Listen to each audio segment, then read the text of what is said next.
नमस्कार दोस्तों, स्वागत है आपके अपने YouTube चैनल संस्कृत अड्डा पर। दोस्तों आज की जो वीडियो इसमें करने वाले हैं, आपका हरियाणा में जो टीचर एलिजिबिलिटी जो टेस्ट होगा टीटी पीएचडी वाला 13-14 तारीख या इसमें आपका एग्ज़ाम है।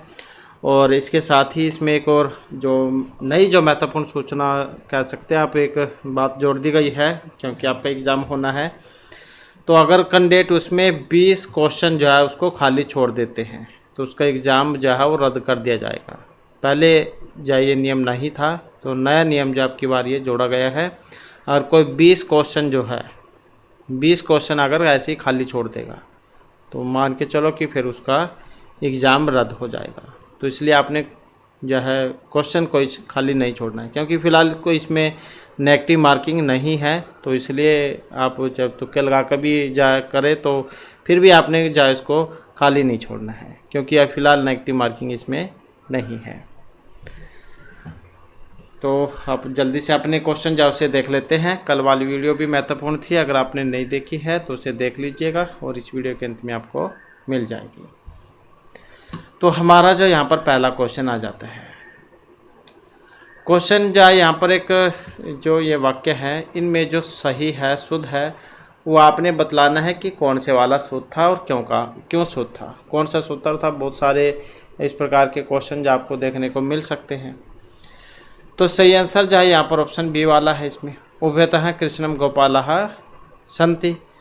अब इसमें क्या है, सूत्र आता है एक उभ सर्वतः कार्याधिक उपरियादिषु त्रिषु, ये वाला जो कि द्वितीय भक्ति में लगता है।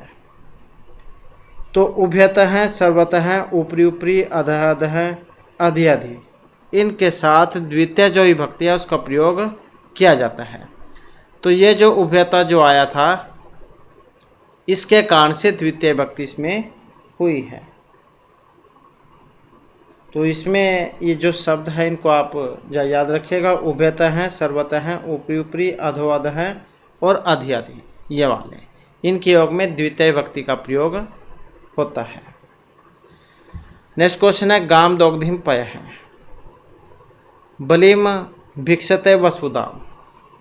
वाक्यों में क्रमशः गाम और बलिम में कर्म कारक द्वितीय विभक्ति विधायक सूत्र कौन सा है। अब गाम दोग्धिम पय है और बलिम भिक्षते वसुधाम, द्वितीय विभक्ति हुई है इसमें। आदि सिंह स्थाश्याम कर्म उपनोद्यांगवश धूयाच पचदंड अभिनिविशच। तो सूत्र की बात करते हैं तो इसमें जो सूत्र था, क्योंकि इसमें है नहीं, तो इसमें अकथितम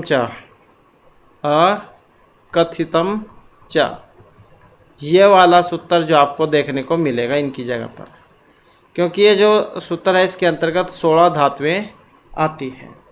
दुह याच पच दंड रुद्ध प्रच ची ब्रूसास ची मत मुस निहृक्री वह, इस प्रकार के 16 धातुएं इसके अंतर्गत आती हैं। तो ये दोग्धिम पय हैं, भिक्षते, तो ये सारी इसी के अंतर्गत आती है। इसके उदाहरण एग्जाम में जब पूछ ले जाते हैं तो उनको आप याद रखिएगा। गाँव जैसे कि यहाँ पर एक तो यही आया है, गाम दोग्धिम पय है, गाय से दूध होता है। तो पय है यहाँ पर प्रधान क्रम है और गाम अपदान की विवक्षण होने से गौण क्रम है। बलि में याचते वसुधाम, बलि से पृथ्वी मांगते हैं। बलि अपदान है और इसकी विवक्षा करने पर कर्म संज्ञा होकर द्वितीय विभक्ति हुई है। वसुधाम इसमें प्रधान कर्म है। इसी प्रकार से तंडुलान ओदनम पस्ति, गर्गान शतम दंड्यति, मानोकम पंथानम पृष्ठि, वृक्षम अवचिनोति फलानी, मानोकम धर्म ब्रूते शास्यति व सतम जयति देवदत्तम, शुद्धम क्षनिधि मथनाति, देवदत्तम सतम उष्णाति, ग्रामम अजामनयति हरति क्रस्ति वहति व। तो ये सारे जो है उदाहरण आप याद रखिएगा। नेक्स्ट हमारा क्वेश्चन है, तो इसमें था अकथितम च सूत्र, क्योंकि आपको यही देखने को मिलेगा।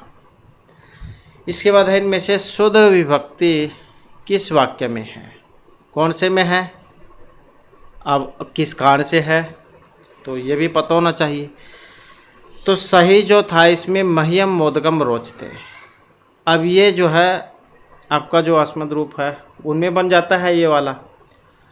और ये जो रोचते हैं इसमें है रुच धातु, और रुच धातु के योग में चतुर्थी जो विभक्ति है उसका प्रयोग होता है। तो इसी कारण से इसको सही यहाँ पर माना गया था। रुचि अर्थ नाम प्रियमाण है। सूत्र एग्जाम में अगर पूछ ले जाए कि सूत्र दे दिया जाए, पूछ ले जाए इसका उदाहरण कौन सा है, या उदाहरण आ जाए पूछ ले जाए सूत्र कौन सा लगा इसमें या किस कारण से लगा है, तो रुचि अर्थ नाम प्रियमाण सूत्र आप याद रखिएगा। रुच और रुच के अर्थ वाली धातु के योग में प्रसन्न होने वाला संप्रदान कहलाता है और उसमें चतुर्थी भक्ति होती है।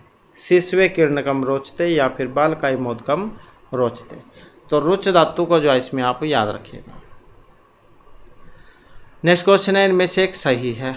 अब यहाँ पर भी सही कौन से वाला है और किस कारण से है, दोनों ही आपको जा पता होने चाहिए।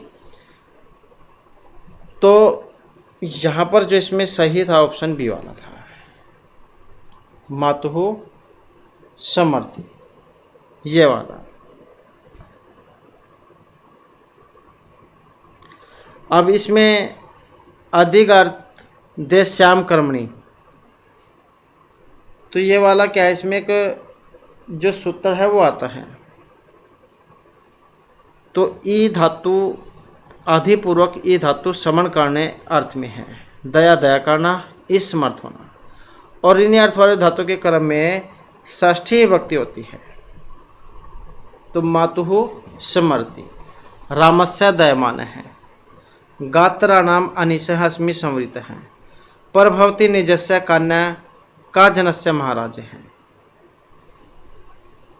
तो ये उदाहरण है, सूत्र आप याद रखिएगा। आदिग अर्थ देश्याम कर्मणि, आदिपूर्वक ई धातु दया इस तथा इन धातुओं की अर्थवाची धातुओं के क्रम में षष्ठी विभक्ति होती है, माता का समन करता है। इसके बाद है दिक् के योग में कौन सी विभक्ति होती है, षष्ठी तृतीया पंचमी या द्वितीया, दिक् के अर्थ में। तो यहाँ पर इसमें हमारा आंसर ऑप्शन डी वाला है। तो द्वितीय विभक्ति जो उसका प्रयोग यहाँ पर इसमें होगा। इसमें वही सूत्र है जो कि हमने शुरू में भी बतलाया था, उभ सर्वतः कार्या धिक उपरियादि त्रिषु, ये वाला। उभयतः सर्वतः चिक उपरि उपरि अधः अधः अधि अधि, शब्दों का संयोग मतलब जिससे संयोग हो उसमें द्वितीय विभक्ति होती है। तो ये जो है यहाँ पर इसी का उदाहरण था। नेक्स्ट क्वेश्चन है, शरीर के किसी अंग में विकार होने पर विभक्ति होती है। तो कौन सी विभक्ति होती है शरीर में विकार होने पर, द्वितीय चतुर्थी या षष्ठी। तो अंग विकार में शरीर में कोई विकार होने पर तो तृतीय विभक्ति का प्रयोग होता है। सूत्र आप याद रखिएगा, येन अंग विकार हैं। जैसे कि ये लगा लो आप, कर्णेन बधिर हैं या नेत्रेन कर्ण है, देवदत्ता शीर्षा खिलवाटे हैं, मतलब शरीर में कोई विकार हो तो वहाँ पर जा लगता है तृतीय विभक्ति में। इसके बाद है स्वस्ति के योग में विभक्ति। इसमें भी एक जो सूत्र आता है, तो विभक्ति हम आपको पहले बता देते हैं इसमें। तो चतुर्थी विभक्ति जो इसमें होती है। सूत्र की बात करें तो इसमें नमः स्वस्ति स्वाहा सवधा अलम वसट, ये वाला सूत्र आता है। इन सभी के योग में चतुर्थी जो विभक्ति है उसका प्रयोग होता है। तो इसी कारण से यहाँ पर ये जो स्वस्ति था इसके योग में चतुर्थी विभक्ति का प्रयोग यहाँ पर हुआ है। नेक्स्ट है जटाभि ताप से है, जटाभि ताप से है में तृतीय विभक्ति विधायक सूत्र कौन सा है। हेतु ये नंग विकार है अपौरग या तंबोत लक्षण। जटाव से कोई तपस्वी मालूम पड़ता है जिसके कपड़े को देखकर आप पहचान जाओ कि ये इस फील्ड का व्यक्ति है या इसके क्षेत्र में काम करता है, तो वही होते लक्षण। जटाव से मालूम कर लिया कि कोई ये बाबा है, पुजारी है, मांगने वाला है, ऐसे कुछ भी। तो इथम्भूत लक्षण जो सूत्र उसमें लगता है और इसके योग में तृतीय विभक्ति होती है। नेक्स्ट है निम्नलिखित में शुद्ध वाक्य बताना है। कौन सा है? शिष्याय क्रुध्यति, शिष्यम क्रुध्यति, गुरु शिष्य क्रुध्यति या गुरु शिष्यस्य क्रुध्यति। कौन सी भक्ति है और किस कारण से है, दोनों ही के बारे में आपको पता होना चाहिए। तो यहाँ पर जो है इसमें गुरु शिष्याय क्रुध्यति ये वाला बनेगा। किस कारण से बनेगा? इस कारण से। ये जो क्रुद्ध धातु जो होती है इसके काम चतुर्थी भक्ति होती है। अगर इसके पहले कोई उपसर्ग आ जाए, अभी उपसर्ग आ जाए, फिर द्वितीय होती है। अगर यहाँ पर ये सम लगा देते, सम, फिर ये द्वितीय में चल जाता, फिर ये ठीक होता। अब इसमें अभी उपसर्ग है नहीं कोई, तो इस कारण से ये वाला सूत्र इसमें मतलब ये उदाहरण है। सूत्र की बात करें तो क्रोध, द्रोह, ईर्ष्या, असूया, अर्थानाम यम प्रति कोप है, ये वाला सूत्र लगेगा। इसके बाद अब वह गाय से दूध दुहता है। अब इसका भी सही कौन से वाला बनेगा? तो इसका वो भी आया था, सूत्र भी पूछ लिया जा सकता है। कथितम चा वाला जो कि शुरू में आया था, हमने आपको बतलाया था, तो उसी का है। वह गाय से दूध दुहता है, तो सह गाम पया है दोग्धी। नेक्स्ट है संस्कृत में भविष्य काल के लिए जो लकार आता है, लट, लोट, लिट, लंग, कौन सा होता है भविष्य के लिए? फ्यूचर टेंस जैसे अंग्रेजी में होता है, तो इसी प्रकार से यहाँ पर हम भविष्य के लिए लिट लकार जो उसका प्रयोग करते हैं। 10 लकार होते हैं, सभी का अलग अलग काम है। लट लकार वर्तमान काल में आता है, लिट लकार प्रोक्ष अंधतन भूतकाल में आता है, लुट लकार अंधतन भविष्यत काल में आता है, लिट लकार हमने अभी पढ़ ही लिया, लेट लकार शर्त लगाना या आशंका अर्थ में आता है, वैसे इसका प्रयोग पहले होता था वेद में। लोट लकार आज्ञा देने में, लंग लकार अंधतन भूतकाल में, जो विधिलिंग लकार ये विधि, प्रेरणा, निमंत्रण इस अर्थ में होता है। आश्रलिंग या आशीर्वाद अर्थ में है। लुंग लकार सामान्य भूत अर्थ में है। और लिंग लकार लिंग जो ये हेतु हेतुमत भाव अर्थ में है। तो इस प्रकार से यहाँ पर 10 लकार थे। अगला क्वेश्चन है पीतम अम्बरम इति पीताम्बरम। मिसमास है, बहुब्रीहि, केवल, कर्मधारय, तत्पुरुष। पीतम अम्बरम इति पीताम्बरम। अब इसमें जो है 2 समास बन जाते हैं, ये कर्मधारय भी बन जाता है और साथ में जो बहुब्रीहि है वो भी बन जाता है। ये वाक्य के ऊपर निर्भर करता है किस प्रकार से उसको बनाया गया है। तो यहाँ पर ये जो उदाहरण है ये कर्मधारय समास का है, ये वाला पीतम अम्बरम इति पीताम्बरम।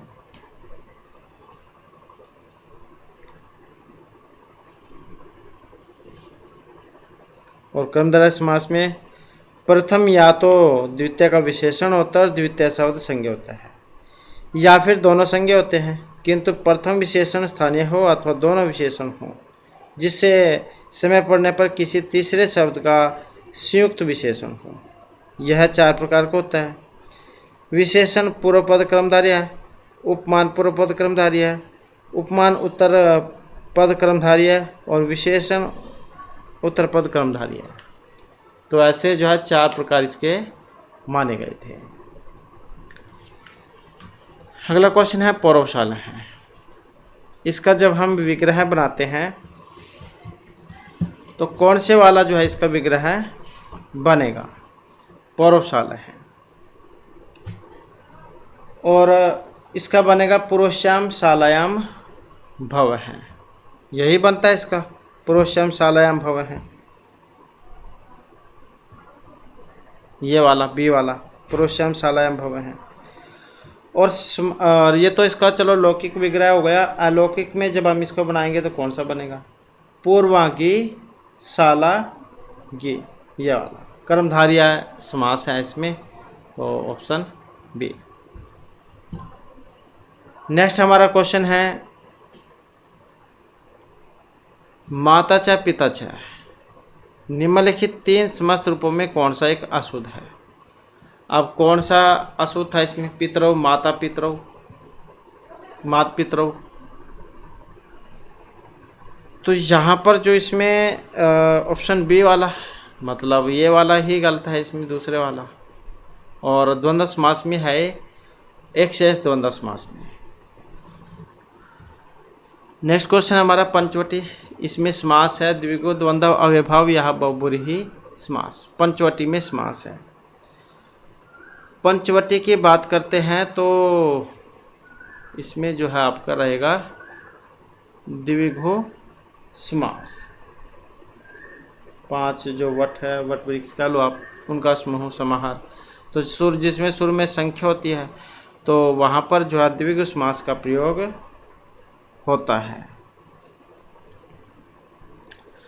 नेक्स्ट है इंद्र च अग्नि च का समस्त रूप कौन सा होगा? इंद्राग्नि, अग्नि इंद्र, इंद्रागण्य, इंद्र अग्नि। तो समस्त पद कौन सा बनेगा इंद्र च अग्नि च का? समस्त पद बन जाएगा इसका ये वाला, इंद्राग्नि, इंद्र च अग्नि च।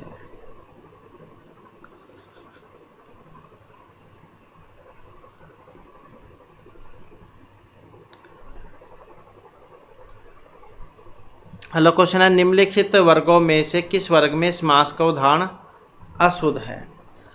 अब कौन से में अशुद्ध अव्ययभाव समास कहाँ पर होता है? जिसमें सुर में अव्यपसर्ग होते हैं। द्विगु समास सुर में संख्या होती है। तत्पुरुष समास जिसमें द्वितीय पद प्रधान होता है। और द्वंद्व में दोनों ही पद प्रधान होते हैं। तो कौन से वाला आपको गलत इसमें एक लग रहा है? तो यही वाला द्वियमनम, क्योंकि क्या है ये नदीवाची है और नदीवाची होने के कारण इसमें अव्ययभाव समास होगा, न कि द्विगु समास। नदीभीष सूत्र जाओ इसमें लगता है।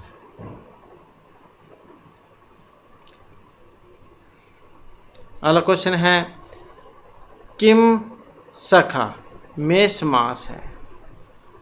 तो यहाँ पर इसमें द्वंद्व द्विगु अव्ययभाव या कर्मधारय है। तो कौन सा समास है यहाँ पर इसमें किम सखा में? तो किम सखा जो है इसमें रहेगा ये वाला कर्मधारय समास।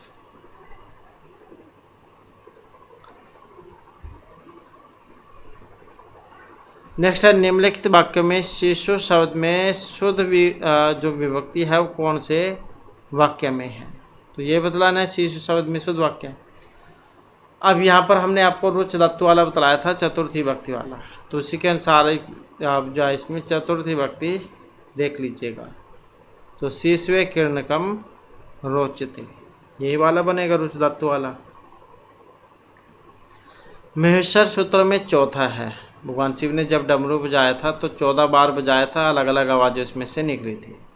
तो इन्हीं को महेश्वर सूत्र कह देते हैं। आप कोई वस्तु चली हुई है, उसके पास खड़े हो जाओ थोड़ी देर, तो आपको अनेक प्रकार की आवाज़ें सुनाई पड़ेंगी। तो इसी प्रकार से भगवान शिव जब उन्होंने डमरू बजाया था और अलग अलग आवाज़ें निकली थी तो सारे उन्होंने नोट कर ली थी। तो इन्हीं से आगे फिर व्याकरण जाए लिखा गया है, प्रत्याहार बने हैं।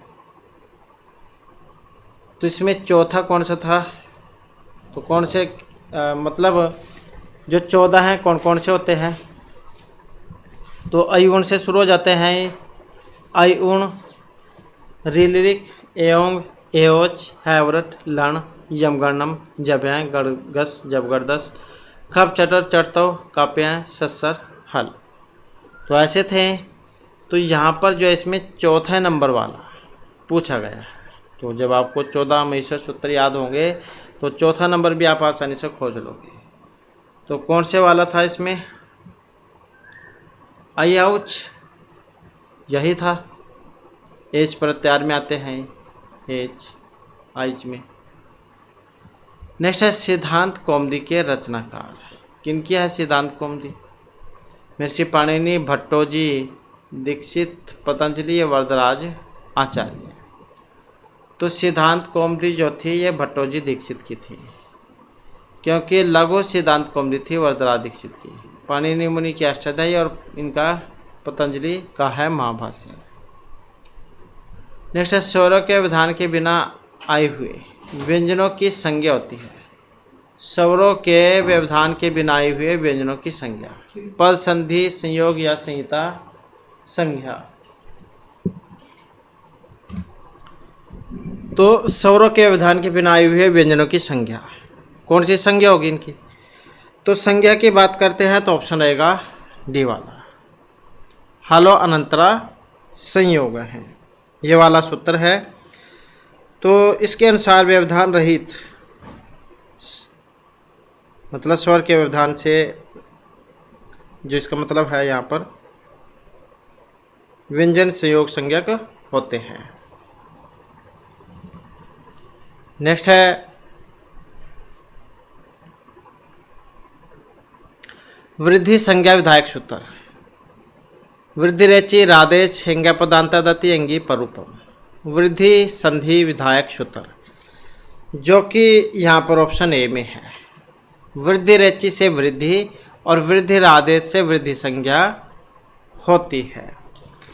और इसके अगर हम उदाहरणों की बात करें, जैसे कृष्णेकत्वम, गंगोग है, गंगा प्लस में ओघ है बनता है जिसका, देवेश्वरियम, कृष्णोत्कंठम, उपैति उपैदते पृष्ठोह, ये सारे वृद्धि संधि के उदाहरण हैं। सूत्र अलग है लेकिन है वृद्धि संधि के।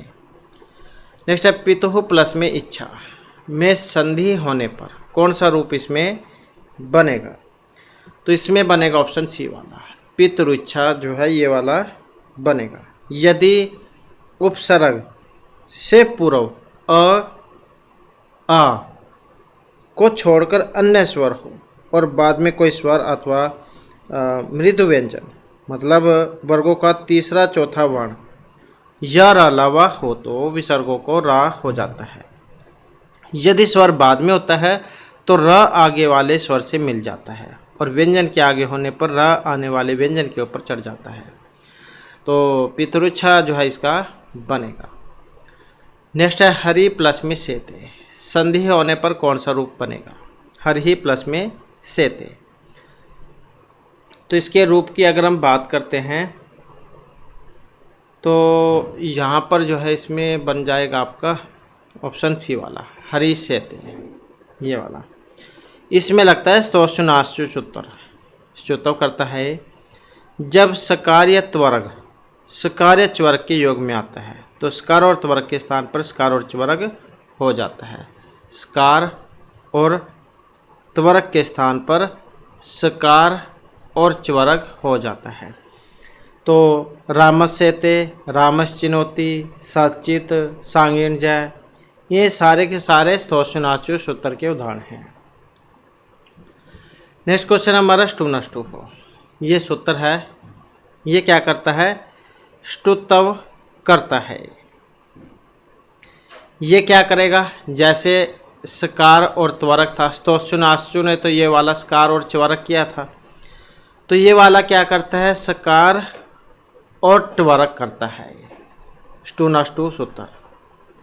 तो इसका उदाहरण इसमें कौन से वाला था? ये वाला रामश्चिनोति। इसके अलावा सॉरी इसमें पूछा गया है का संयुक्त होगा, तो ये जो है इसमें नहीं है इसका। तो ये इसकी बात करते हैं तो इसमें ये वाला था तट्टिका, तत् प्लस में टिका तट्टिका, क्योंकि रामस चिनौती तो उसमें बनता है इसमें च्युत वाले में। तो इसका तो जो है यहाँ पर ये वाला ही बनेगा। और कौन कौन से रूप है इसके? रामष्ट है, रामष्टिकते, पेष्टा, तट्टिका, चक्रिन ढोक से, ये सारे के सारे इसके हैं।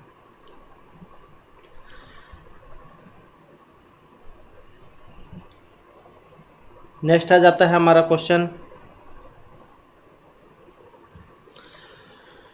सन षष्ठ है। इस उदाहरण में किस सूत्र का प्रयोग हुआ है? सात, स्टूनष्टु, तोसी या नपदांता टोना। सन षष्ठ है, तो यहाँ पर जो इसमें प्रयोग में आया है जो कि ऑप्शन सी में है, ये वाला तोसी जो एक सूत्र है जो क्या करता है? यदि त्वरग के किसी अक्षर के बाद, त्वरग के किसी अक्षर के बाद मूर्धन्य स हो तो उसके स्थान पर मूर्धन्य नहीं होता है। तो सन प्लस में षष्ठ है, सन षष्ठ है। तो इसका जाइए उदाहरण है। नेक्स्ट आ जाता है क्वेश्चन एतत् प्लस में मुरारी। और हल संधि के उदाहरण थे, अगर एग्जाम में पूछ ले जाए कि कौन सी संधि के हैं तो हल संधि के हैं। एतत् प्लस में मुरारी संधि में किस सूत्र की प्रयुक्ति होती है? मनुस्वारा यरो नासिका नासिको नपदांता टो नाम तो। एतत् प्लस में मुरारी, तो इसमें जो सूत्र लगेगा यरो अनुनासिके अनुनासिको वा, ये वाला क्या करता है, यदि यर प्रत्याहार के बाद कोई अनुनासिक वर्ण हो तो यर के स्थान पर उसी वर्ग वाला अनुनासिक वर्ण विकल्प से हो जाता है, और यदि किसी प्रत्यय का नासिक वर्ण हो तो नित्य होगा। तो एतत् प्लस में मुरारी ही दो रूप बनते हैं, एक में ता को ना हो जाएगा और एक में जो है आपका दा होगा। तो दो रूप इसके बनते हैं, क्योंकि ये वा जो है वो वही है, इसका मतलब होता है विकल्प से। नेक्स्ट है कहा प्लस में अत्तर। इसका जब हम संधि करते हैं तो कौन सा रूप बनेगा? ये भी बहुत बार एग्जाम में देखने को मिला है, अलग अलग एग्जाम में। एक बार तो उसमें भी आया हुआ था, DSSB का एग्जाम था उसमें आया हुआ था। तो कहा प्लस में अत्तर का संधि रूप कौन सा बनेगा? तो इसका बनेगा ये वाला, को प्लस में अत्तर। यदि विसर्ग से पहले अ बाद में आ हो तो विसर्ग के स्थान पर ओ की मात्रा और बाद में आ का जो पूर्व रूप है हर्षव आ वाला चिन्ह हो जाता है। नेक्स्ट है मनीषा। इसमें संधि है कौन सी है? मनस प्लस में ईसा, मनीषा। तो संधि देखें तो यहाँ पर ऑप्शन रहेगा ये वाला, परूप संधि है इसमें। और सूत्र कौन सा है इसमें? एंगी इसका रहेगा स्कंदवादिषु परूपम वाच्यम, वो वाला सूत्र है इसमें। क्योंकि स्कंधो, करकंधो, मनीषा, पतंजलि ये सारे के सारे जो है उसी के उदाहरण थे, स्कंदवादिषु परूपम वाच्यम सूत्र के। तो इसमें जो ऑप्शन ए है यही ठीक रहेगा। और ये पूर्व रूप वाला इंगा पदांत दति वाला सूत्र है, इसमें हर्षवाव होता है, हर्षवाव ये वाला, हरे अब जैसे विष्णुनाव, ये वो वाले हैं इसके उदाहरण पूर्व रूप वाले के। तो इस प्रकार से होता है। और प्रकृति भाव इसमें सूत्र आता है इदुद्वेद वचन प्रगृहम और प्लुत प्रगृहाचि नित्यम, दो सूत्र हैं एक साथ में आते हैं। ये हरिये तो विष्णु इमो गंगेमु, ये वाले इसके उदाहरण हैं।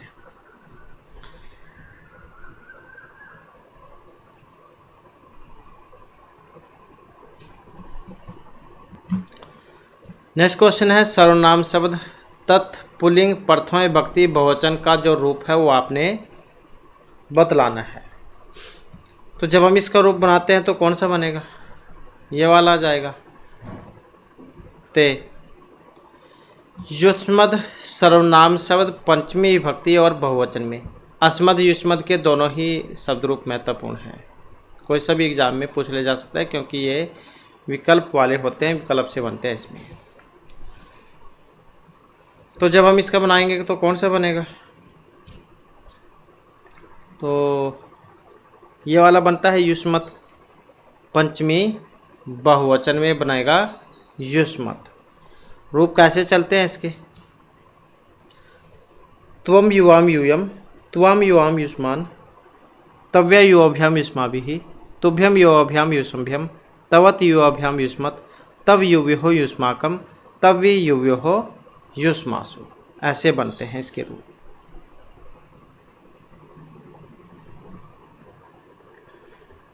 नेक्स्ट है भू धातु का जब हम भवत रूप बनाएंगे तो कौन सा बनेगा?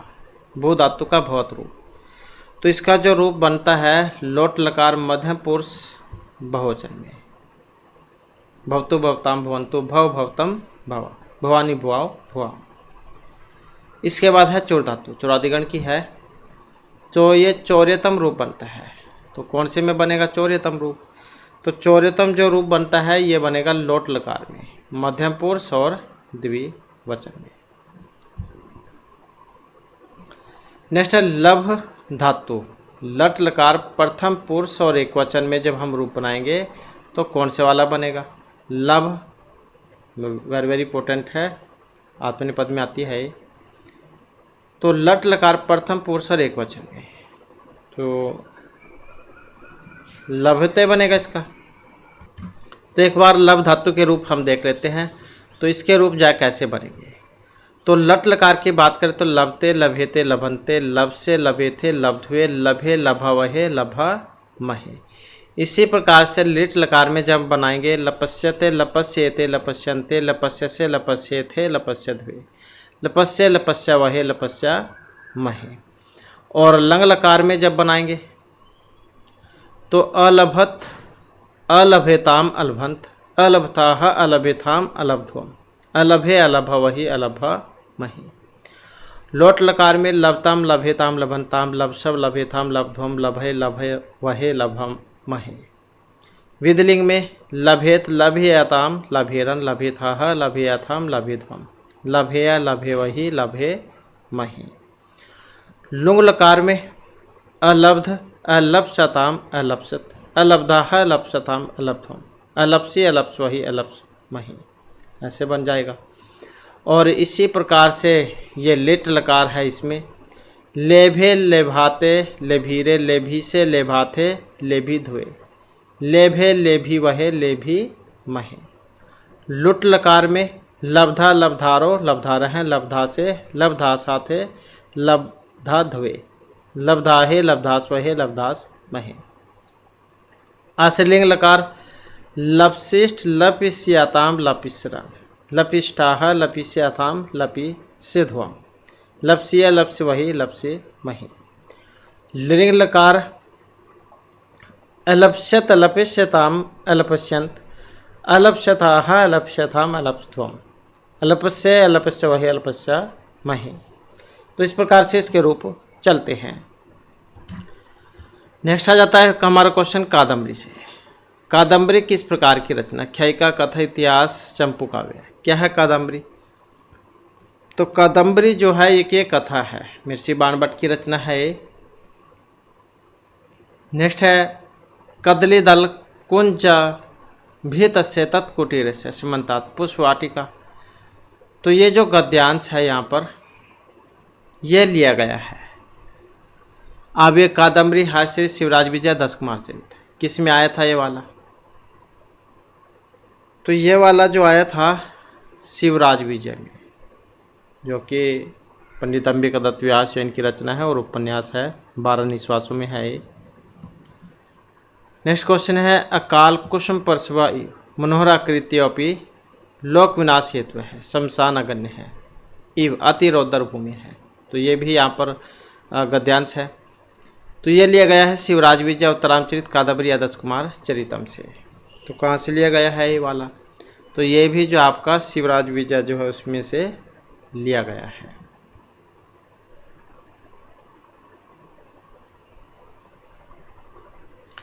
शुकनाश ने उपदेश दिया था तारापीठ, चंद्रपीठ, वैशंपायन या पुंडरीक को।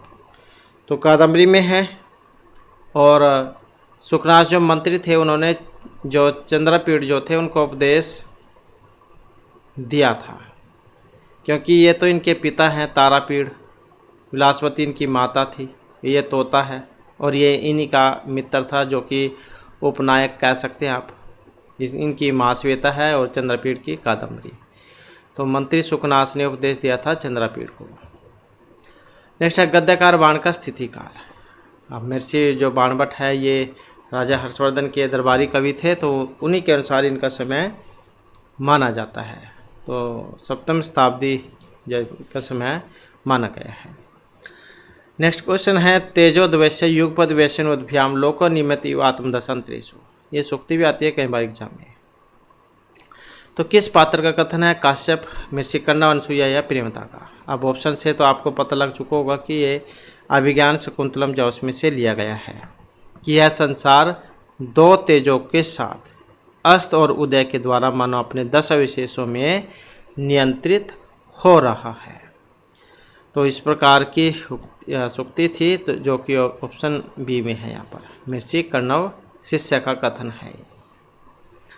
नेक्स्ट है उद्गलित दर्भ कवला मृग्या प्रत्यक नर्तनम यूरः अपसरित पांडुपत्र मुंचंती अश्रुनि विलतः। ये श्लोक था यहाँ पर। तो जो हिरण जो थे उन्होंने घास खाना छोड़ दिया था, इसी प्रकार से मोर थे, उन्होंने भी नाचना छोड़ दिया था। और इसी प्रकार से जो पेड़ पौधे थे वो अपने पीले पत्तों को छोड़ते हुए ऐसे लग रहे थे जैसे कि वे रो रहे हों। ऐसा श्लोक था, ये अभिज्ञान शाकुंतलम में से है। तो किस पात्र के द्वारा कहा गया था? तो पात्र कौन थे इसमें कहने वाले? तो इसमें जो पात्र थे तो इसमें तो प्रियमदा जो उनका है, चतुर्थ अंक में से है, शकुंतला की विदाई के अवसर का। नेक्स्ट क्वेश्चन है हमारा, तो इसमें तो ऑप्शन सी हो जाएगा। अभिज्ञान शाकुंतलम में याति के किस पुत्र का नाम उल्लेखित है? यदु, पुरु, तुर्वसु, ध्रुवो। जैसे शर्मिष्ठा और ययाति ने पुरुजो नामक पुत्र उसको प्राप्त किया था, इसी प्रकार से आप भी, कौन मतलब शकुंतला, तुम भी सम्राट पुत्र को प्राप्त करो। इस प्रकार का जो आशीर्वाद है महर्षि कर्णव ने दिया था शकुंतला को इनकी विदाई के अवसर पर। तो याति और शर्मिष्ठा के जो पुत्र थे इनका नाम पुरु है।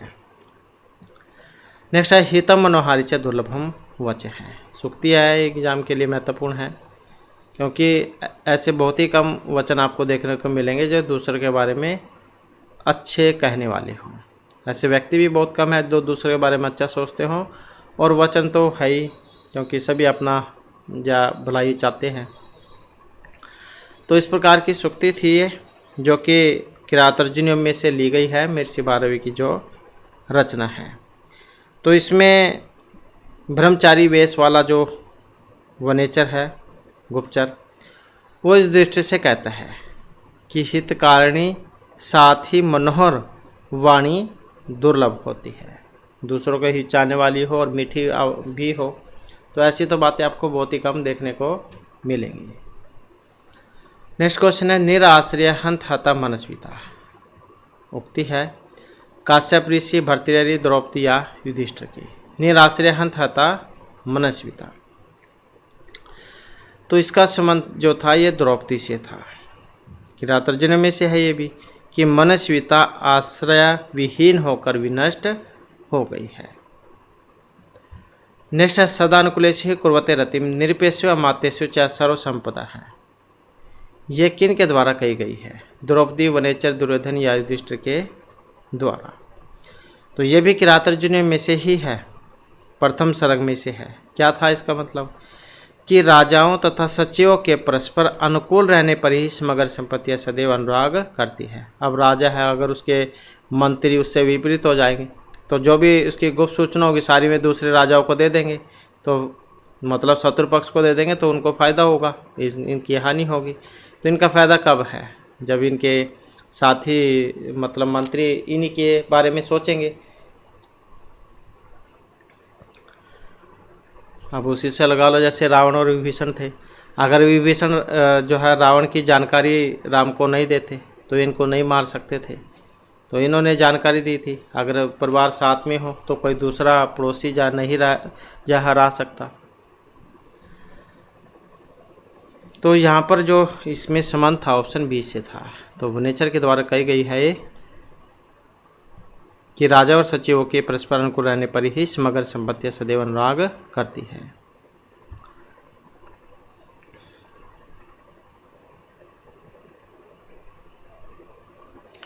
सहचिंतति एव तवदेश्यतिर अहो दुरंता बलवत विरोधिता। तो यहाँ से भी आती है, कई बार एग्जाम में सूक्ति है। तो ये भी किरातार्जुनीय में से ही है।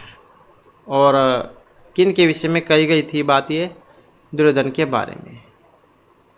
सचिंतति एव अहो दुरंता बलवत विरोधिता, कि बलवान व्यक्ति के साथ किया गया विरोध दुख में परिणाम वाला होता है। नेक्स्ट क्वेश्चन है न क्षुद्रापि प्रथम सुकृत अपेक्षा संसराय प्राप्त मित्र भवति विमुख किम पुनः तथा उच्चई। अब ये जो श्लोक है तो ये भी कहाँ से लिया गया है? तो मेघदूत में से ये लिया गया है, जो कि महर्षि कालिदास की रचना है।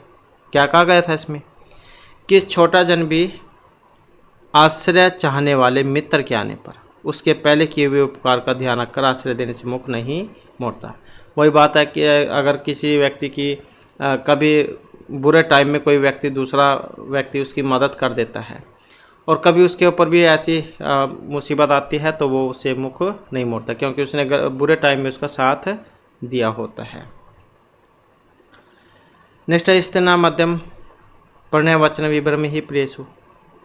तो ये भी सूक्ति थी कि कहाँ से है ये, तो ये भी ली गई है उसमें से, मेघदूत में से। तो इस प्रकार से तो इसमें देखें तो स्त्री नाम तो नीति शतक, तो मेघदूत जो उसमें से ये लिया गया है। क्या कहा गया था इसमें कि मेघ जब, क्योंकि यक्षकुसुर जो है दंपति कुबेर ने श्राप दे दिया था, तो मेघ को अपने प्रियतमा के पास भेजते हैं संदेश लेकर, तो उसी के ऊपर है सारा वर्णन। तो मेघ जब अपनी यात्रा पर आगे बढ़ते हैं तो मार्ग में निर्विंध्या नाम की नदी से उसका मिलन होता है। नदी लहरों के कोलाहल से पक्षियों की आवाज़ निकल रही है, टेढ़ी मेढ़ी या बह रही है और भंवर के रूप में अपनी नाभि दिखा रही है। तो कालिदास कहते हैं कि नदी का यह रूप एक प्रेमिका जैसा है। और ये जो श्लोक था यहाँ पर कि स्त्रियों का अपने प्रेमियों के प्रति हाव भाव या विलास चेष्टाएं ही उनका पहला प्रेम निवेदन होता है, अर्थात प्रेमियों के सामने अपने प्रेम को शब्दों में कहने की बजाय अपने हाव भाव, चंचलता और लज्जा मिश्रित चेष्टाओं को प्रकट करना ही स्त्रियों का पहला प्यार भरा वचन माना जाता है। वही बात है, अगर कोई लड़की है किसी लड़के को या उसको प्रेम करती है तो वो क्या क्या उसके हाव भाव दिखाती है, किस प्रकार की निशानी देती है कि वो उसको बार बार देखे, तो उसके बारे में बतलाया गया है। ये मेघदूत में छंद था, तो मेघदूत जो है इसमें मंदाक्रांता छंद का प्रयोग हुआ है और 17 अक्षर होते हैं इसमें। सबसे पहला गण इसमें मगण ही होता है, मंदाक्रांता मगण, तो ऐसे इसको आप याद रख लीजिएगा। नेक्स्ट है भभूति का समय, पंचम, षष्ठ, सप्तम या अष्टम शताब्दी। तो अष्टम शताब्दी जो समय इनका माना गया है। नेक्स्ट है अनिर्भिन्नो गंभीरवाद अंतर गुण घन व्यथा है। यह किस कवि ने और किस संदर्भ में कही थी बात? कालिदास ने मेघ का वर्णन करने में, भारवी ने द्रौपदी की व्यथा का, भभूति ने राम के करुण रस का, कालिदास ने कश्यप की दशा का। तो इसका संबंध बतलाना है। अब इसका जो संबंध था ये उत्तरामचरित से था, जो कि ऑप्शन सी में है। महर्षि भभूति ने राम के करुण रस का वर्णन करने में ये बात कही थी। तृतीयांक जो इसमें से है। तो यहाँ पर मुरला अपनी सखी तमसा से कहती है कि अपनी गंभीरता के कारण राम अपने शोक को किसी प्रकार प्रकट नहीं करते हैं, इसलिए वह भीतर हृदय को जलाता रहता था। नेक्स्ट स्नपति हृदय स्नेह निचंदनिते धल मधुर मुग्धा दुग्ध कुल्लेव दृष्टि ही। तो ये भी श्लोक था और लिया गया है। तो कहाँ से लिया गया है? मेघदूत अभिज्ञान शकुंतलम, उत्तरामचरित या नीति शतक में। तो ये जो लिया गया था उत्तरामचरित में से। नेक्स्ट है मन्य महे मल्यम एव यदाश्रय कंकोल निम्बकूट जापी चंदनास्यो। पद्यांश ये भी लिया गया है। तो कहाँ से लिया गया है ये? तो ये है महर्षि भर्तृहरि के नीति शतक में से कि हम तो उस मल्याचल को ही धन्य मानते हैं जिसका आश्रय लेने से कंकोल, दालचीनी, नीम, कुटज, पत्थर, फूल के वृक्ष भी चंदन के समान हो जाते हैं। अर्थात गुणवान सर्वत्र प्रशंसनीय है, जिसकी संगति में आकर दुर्जन भी गुणवान हो जाते हैं। नेक्स्ट है दुर्जना परिहर्तव्य विद्यालंकृत ऑफिसान। दुर्जना परिहर्तव्य, ये वचन कहे थे, क्योंकि दुष्ट व्यक्ति जो होता है चाहे कितनी धन दौलत विद्या उसके पास क्यों ना हो, उसको इग्नोर कर देना चाहिए, उसको छोड़ देना चाहिए। तो ये जो यहाँ पर वाक्य जो थे ये थे महर्षि भर्तृहरि के कि विद्या से विभूषित होने पर भी दुष्ट मनुष्य का साथ छोड़ देना चाहिए, क्योंकि काम तो उसने वही उल्टे वाले करने हैं, गलत काम ही करने हैं। विदेर अहो बलवान नीति में मति ही, ये भी सूक्ति थी। कहाँ से ली गई है? तो ये भी नीति शतक में से है। नेक्स्ट है तस्मिन अद्रोह कतिचित बला विप्रयुक्ता सकामी ही। मेघदूत किस पंक्ति के आगे की पंक्ति कौन सी हो सकती है? अब ये तो पता लगेगा आप मेघदूत में से है, तो इससे आगे की जो पंक्ति थी यहाँ पर ये वाली, नित्वमासन कनक वल्या भ्रंश रिक्त प्रकोष्ठ है। नेक्स्ट है शकुंतला से भर्तो बहुमता भव, वाक्य कहे थे, इसका यह वाक्य किसने कहे हैं? तो ये जो वाक्य कहे गए हैं एक तापसी जो थे उन्होंने कही थी, भर्तु बहुमता भव। का नाम उष्णोद के नवमालिकाम सिंचती। अब ये किस ग्रंथ से ली गई है? तो इसका जो संबंध है विज्ञान शकुंतलम से। प्रियमदा जो थी इसमें अनुसुईया से कहती है कि भला कौन नवमालिका को गर्म जल से सींचेगा। संस्कृत साहित्य में अर्थगौरव के लिए जान जाते हैं। अब जैसे श्रीहर्ष है या महर्षि भारवी का अर्थगौरव के लिए जान जाता है, दंडी को पद लालित्य के लिए जान जाता है, और उपमा के लिए महर्षि कालिदास को जान जाता है। इसी प्रकार से माघ जो है इनको किसके लिए जान जाता है? माघ को जान जाता है उपमा कालिदास, दंडी पद लालित्य, भारवी अर्थगौरव। तो अर्थगौरव के बारे में पूछा गया है तो ऑप्शन सी महर्षि भारवी। यही हमारी जी क्लास और महत्वपूर्ण क्वेश्चन थे। नेक्स्ट वीडियो इसमें आपके लिए नए जो महत्वपूर्ण क्वेश्चन हम लेकर आएंगे। और हमारे साथ अंत बनाने के लिए धन्यवाद।